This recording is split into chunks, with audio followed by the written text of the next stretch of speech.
Հիկմեթ Հաջիևը Հայաստանում է։ Ադրբեջանի նախագահի ավագ օգնականը, որը տարիներ շարունակ եղել է Բաքվի արտաքին քաղաքականության ամենակոշտ խոսնակներից մեկը, Դիլիջանում էր Հայաստանի Հանրապետության անվտանգության խորհրդի քարտուղար Արմեն Գրիգորյանի հետ աշխատանքային հանդիպման, նաև զբոսանքի։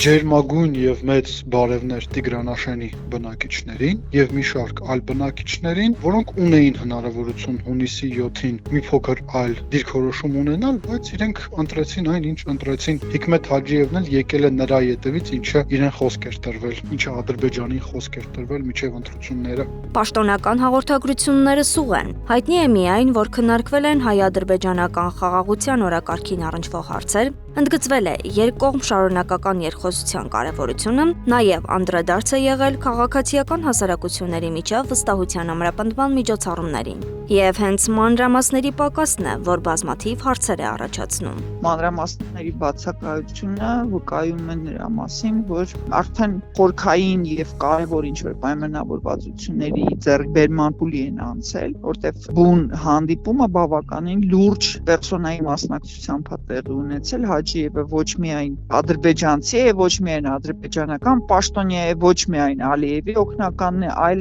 այս հիմնիկված, ձևավորված իրավիճակի կոնֆիգուրացիայի ճարտարապետներից մեկն է, հեղինակներից մեկն։ Համադրելով նախորդ զարգացումները եւ ադրբեջանական քաղաքական խոսույթի ազդակները, Բենյամին Մաթևոսյանն այս համատեքստում հիշատակում է նախընտրական շրջանում Ադրբեջանի փոխվարչապետ Շահին Մուսթաֆայևի այցը Հայաստան եւ դրան հաջորդած քննարկումները դելիմիտացիայի, դեմարկացիայի եւ նույնիսկ անկլավների շուրջ։ Երբ որ Հիկմեթ Հաջիևը եկավ Հայաստան, ադրբեջանական մամուլում, ադրբեջանական կողմում հստակ նշվել էր հենց այդ հանգամանքը, որ կողմերի միջև դելիմիտացված սահմանով է նա եկել Հայաստանի Հանրապետություն։ Մենք զուտ այս ամեն ինչը կարող ենք փորձել իմի բերել եւ հասկանալ, որ քննարկումների թեմաներից մեկը վերաբերվել էր նաեւ հետագա սահմանազատմանը, սահմանագծմանը։ Ըստ ադրբեջանագետ Արմինե Ադիբեկյանի, Հաջիևը տարածաշրջանում ձևավորված ներկայիս քաղաքական կոնֆիգուրացիայի առանցքային դեմքերից է, եւ նրա այցն ինքնին կարևոր ազդակ է։ Ավելին, այն, որ հանդիպման բովանդակությունը փակ է մնում, փորձագետի կարծիքով կարող է վկայել, որ գործընթացը մտնում է ավելի գործնական փուլ։ Կողտու հանդիպել են Երևանից եւ Բաքվից հեռու, Դիլիջանի անտառներում, Դիլիջանի այգիներում եւ ինձ թվում է խոսքը գնում է այդ խաղաղ պայմանագրի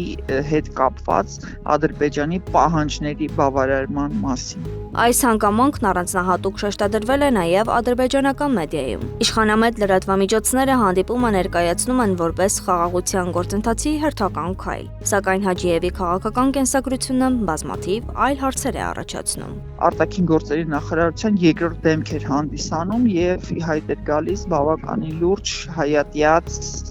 ելույթներով, պատմության խեղումներով, հայերի հասցեին վիրավորանքներ հասցնելով, այսպիսի կերպար էր, այսինքն նրա կյանքի իմաստը կայանում է հենց Հայաստանին մաքսիմալ վնաս պատճառելը։ Նույն Հաջիևն է, որը տարիներ շարունակ պնդել է, թե Արցախի հայերի հեռանալը էթնիկ զտում չէր, այլ կամավոր որոշում, հայտարարել, թե Հայաստանի սահմանադրությունը պետք է փոխվի, քանի որ ըստ Բաքվի այն տարածքային պահանջներ է պարունակում Ադրբեջանի նկատմամբ, պաշտպանել այսպես կոչված Արևմտյան Ադրբեջանի օրակարգը, վերջերս էլ Բաքվում անցկացված միջազգային համաժողովում խոսել Հայաստանից իբր արտաքսված 300,000 էթնիկ ադրբեջանցիների մասին։ Նա գլոբալ առումով կոորդինացնում է երկրի ԱԳՆ-ի հետ միասին ընդհանուր արտաքին քաղաքական վեկտոր, ընդհանուր արտաքին քաղաքական կուրսը Ադրբեջանի նախագահական աշխատակազմում հենց իր ենթակայության տակ օրինակ զարգանում է այնպիսի նախագիծ, ինչպիսին է Արևմտյան Ադրբեջանի համայնքը, որը ի դեպ, եթե ես չեմ սխալվում, ընտրություններից հետո շնորհավորել է Նիկոլ Փաշինյանին հաղթանակի կապակցությամբ։ Այս ֆոնին Դիլիջանում տեղի ունեցած հանդիպումը բազմաթիվ չպատասխանված հարցեր է թողնում։